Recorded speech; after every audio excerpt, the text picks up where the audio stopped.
nagkamali ako, anuhan mo ako ha. Medyo ano.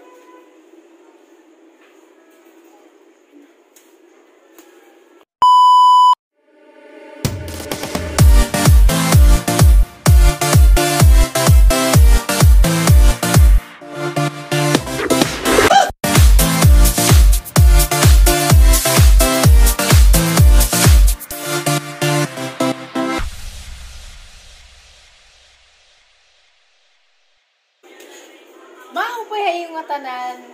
Ngayon po, nandito po ako ngayon sa aking bahay. Katatapos lamang po ng bagyo. Gusto ko pong ipakita sa inyo kung ano po yung ginagawa ko at saka yung ginagawa ng asawa ko. Ito po yung simpleng bahay namin. Ayan po. Itong mga face mask na ito, bagong laba to Ito po yung aking asawa. Siya po yung gumagawa ng aming bahay. Siya po lamang yung labor ko. Siya lang yung mag-isa. Lahat po alam niyang gawin. Nais kong ipakilala sa inyo ang aking asawa. Siya po yung gumagawa ng aming bahay. Magaling po yan. Lahat alam niyang gawin. Tulad ng ginagawa niya.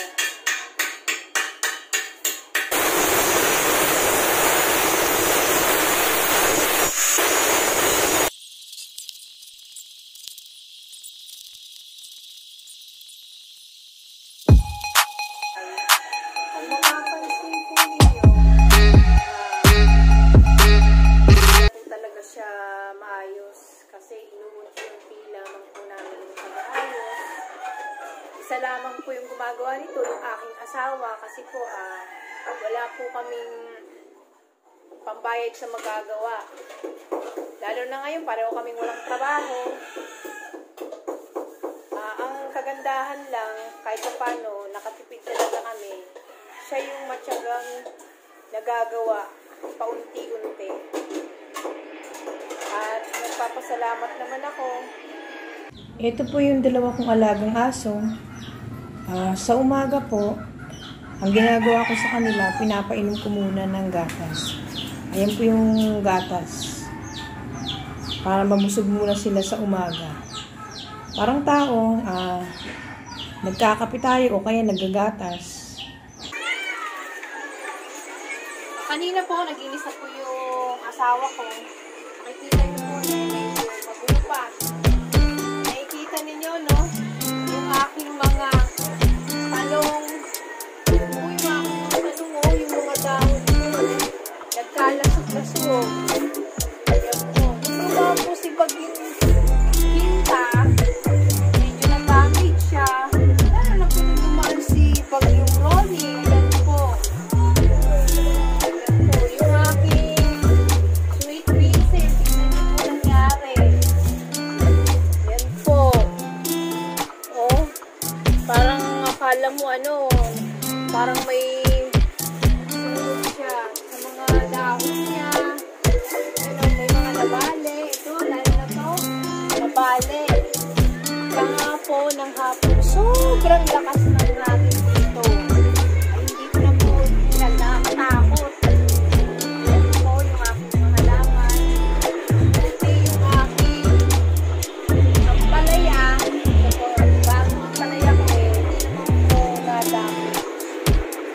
Pero sa sagpulang, yung aking dito, yung aking dito, namatay.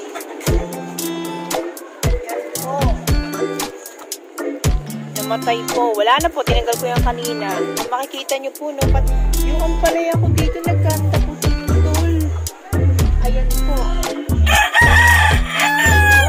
Tsaka yung aking medyo nabali. Nabali nga, pinutol na kanina. Ito po yung aking luya.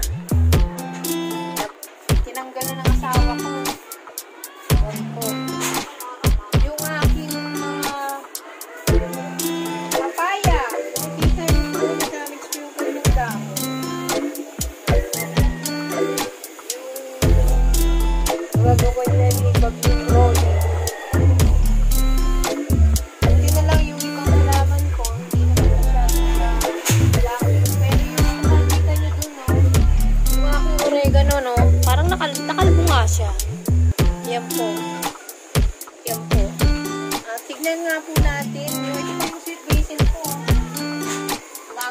dahon niya. Pati yung aking pangsigang. Medyo nakalbo ng konti. Sobrang talagang lakas ng hangin. Nakaputukan ako yung orchids dito. Naputol siya. Ito yung kanyang bulaklak. Bonino, nandito na naman po tayo sa kabila. Ito po yung mga manok ng asawa ko. Buhay pa. Pinasok yan sa loob. Kanina niya lang nilagay yan. Ay, naku po. Yung aking sambong.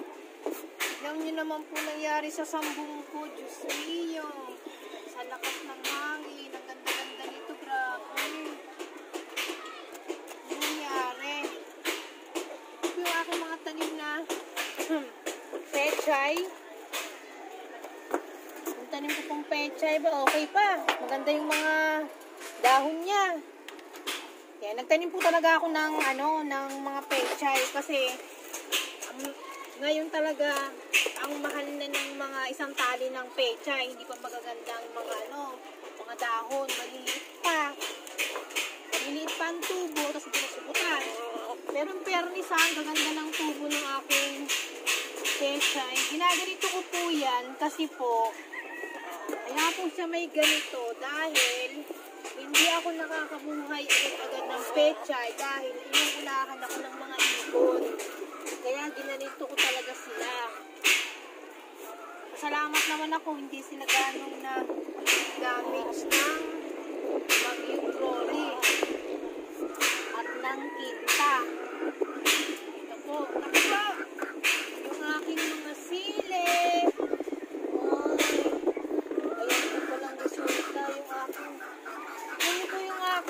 Okra po, yan po, medyo ayusin ko na lang po ito mamaya. Ako, pati yung aking siling labuyo.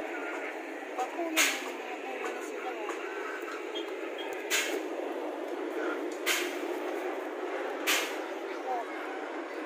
Yung aking lagon din, nananatili pa rin siyang patatag. Yung aking mga rose. Ayan po.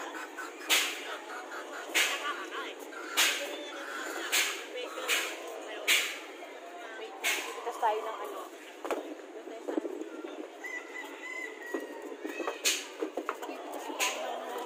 kaya medyo mahaba.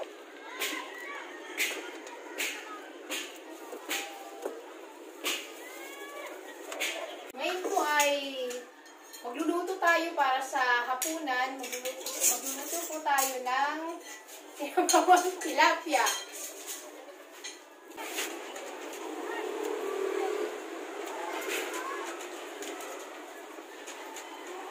Tayo ng talbos para sa isasahog natin sa sinabawan natin ngayong gabi para sa hapunan. Okay po. Dito na tayo kumukuha ng mga pangsahog. Hindi na po tayo bibili pa sa labas. Kahit paano nakakabagi tayo.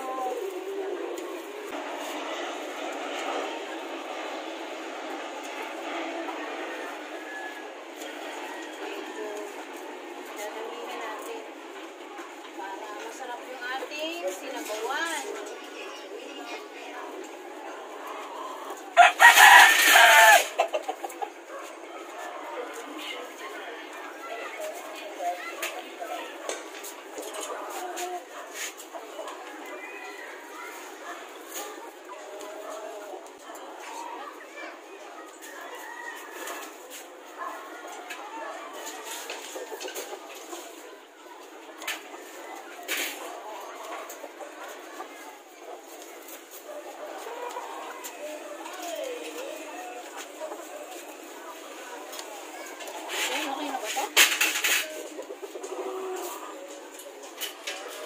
Ayan po, talbos. Dito naman po tayo, kukuha po tayo ng dahon ng sibuyas. Ito, kukuha po tayo ng sibuyas. Diba?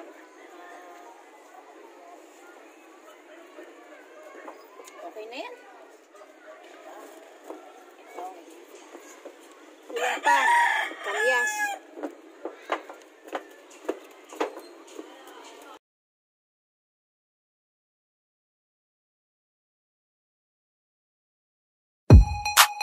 Ito po yung mga sahog natin na gagamitin. Siyempre unang-una, kamatis, dahon ng sibuyas, talong, ito po yung mga talong, okra, kamyas,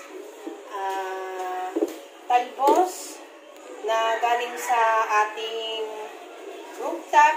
Ito naman po, nabili ko kahapon. Kahit sa palengke, naubos na kasi yung mga pangsigang natin. O diba, kahit paano nakabudget tayo. Yan lang yung mga binili natin.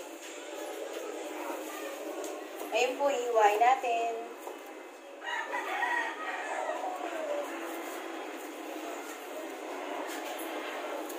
Ganyan po ang magluto. Hiwain ko muna yung mga kamatis.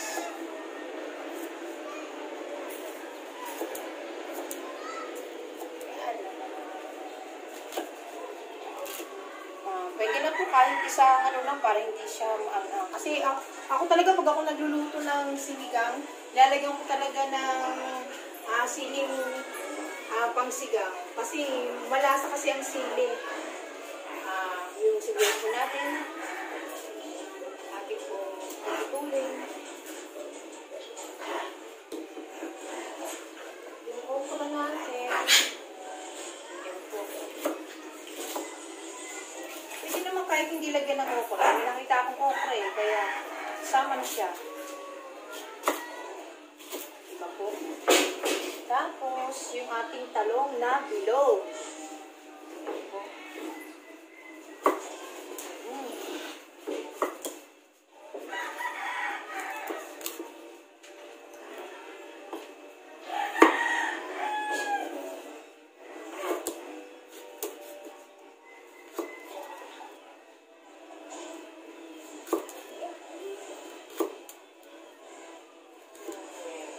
Yan na po yung hiwa-hiwa.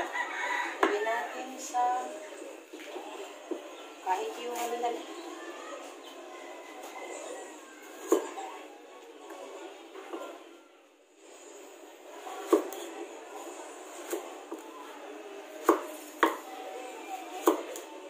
kahit itong na lang na bilog na okra, okay na itong pansahog. Ilang piraso lang naman ito ng isda. Paunahin kong ilagay yung kamatis.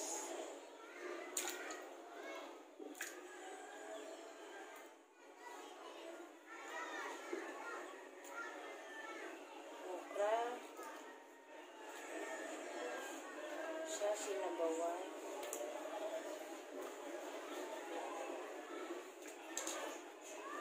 Itong talong, kahit mamaya na yan, ay naman ngayong after 3 minutes, kumulo na yung tubig, mabilis na naman maluto yung isda, lalagyan na natin yung talbos, talong, at saka yung kamyas.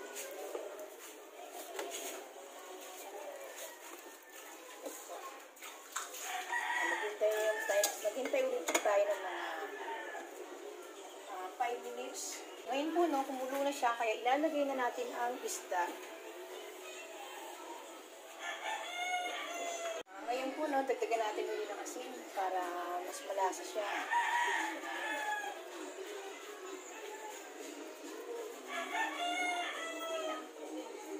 Ito po yung tilapia. Ganyan po ako magluto. Maraming pong salamat sa mga nanood sa aking channel. Sana po supportahan niyo po ako.